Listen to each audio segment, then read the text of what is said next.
نحمده ونصلي على رسوله الكريم اما بعد فاعوذ بالله من الشيطان الرجيم بسم اللہ الرحمن الرحیم۔ ٹاپک ہے جی ہمارا مثال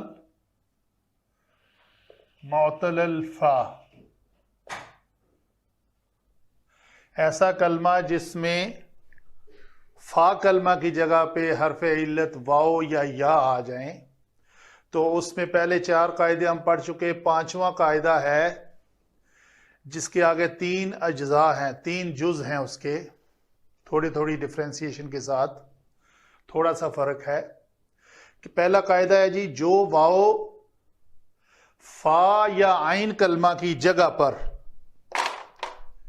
جو فا یا عین کلمہ کی جگہ پر مضموم ہو اس کو حمزہ سے بدلنا جائز ہے۔ مطلب ایک لفظ ہے ہمارے پاس وقت، واو قاف تا وقت جس کو کہتے ہیں اردو میں، اس کو اگر ہم باب تفعیل سے لیں تو اس کا ماضی مجہول وقتت واحد مونس غائب کا صیغہ آتا ہے۔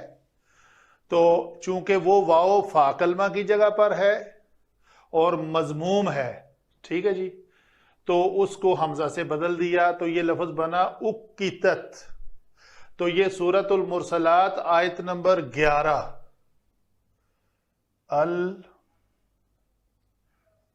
المرسلات 11۔ تو وَإِذَا الرُّسُلُ أُقِّتَتْ، جب پیغمبروں کے جمع ہونے کا وقت آ جائے گا، تو یہ لفظ جو ہے قرآن پاک میں استعمال ہوا ہے، اس قاعدہ کے تحت یہ لفظ اُقِّتَت ہے۔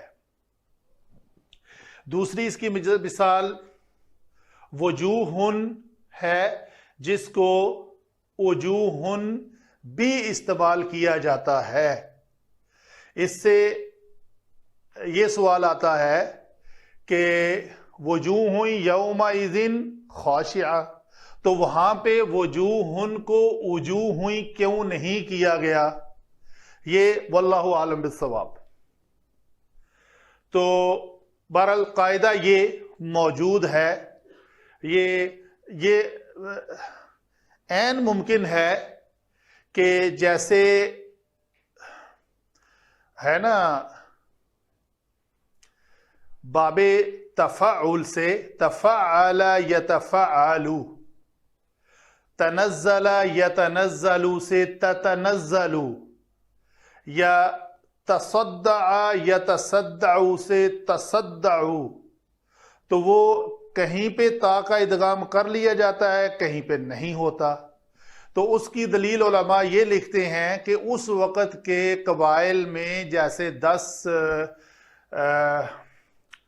قرأت میں قرآن پاک کا نزول ہوا، تو ایک قبیلہ جو ہے ایک علاقے میں اس طرح پڑھا جاتا تھا، دوسرے میں اس طرح پڑھا جاتا تھا، تو دونوں کو ملوز خاطر رکھ کر قرآن پاک میں الفاظ جو ہے نا وہ استعمال ہوئے۔ تو ممکن ہے ایک قبیلہ وجوہن کو ہی ترجیح دیتا ہو اور دوسرا اس کو وجوہن پڑھتا ہو، تو قاعدہ چونکہ موجود ہے تو اس کو وجوہن ہی اللہ تعالیٰ نے استعمال کیا، واللہ عالم بالصواب۔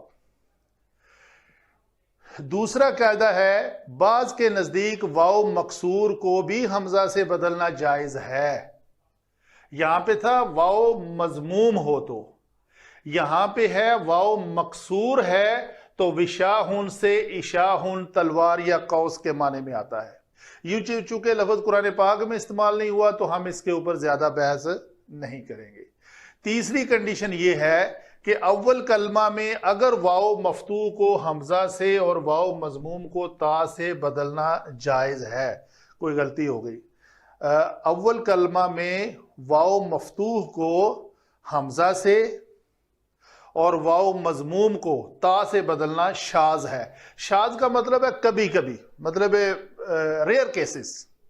تو یہاں پہ ایسا بھی ممکن ہے کہ اگر وجاہن لفظ ہے تو یہ تجاہن آ جاتا ہے۔ ہم عرب کنٹری میں رہتے ہیں تو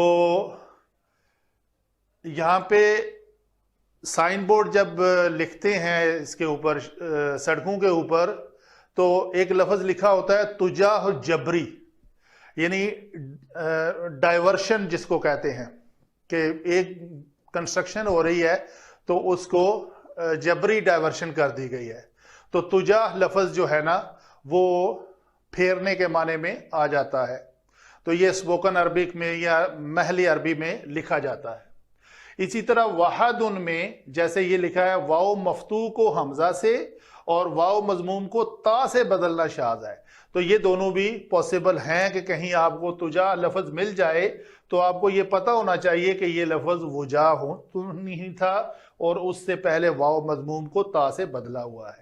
وحدن، یہ احدن لفظ قل هو اللہ احد، یہ کیسے بنا ہوا ہے؟ احدن یہ وحدن سے ہی بنا ہوا ہے.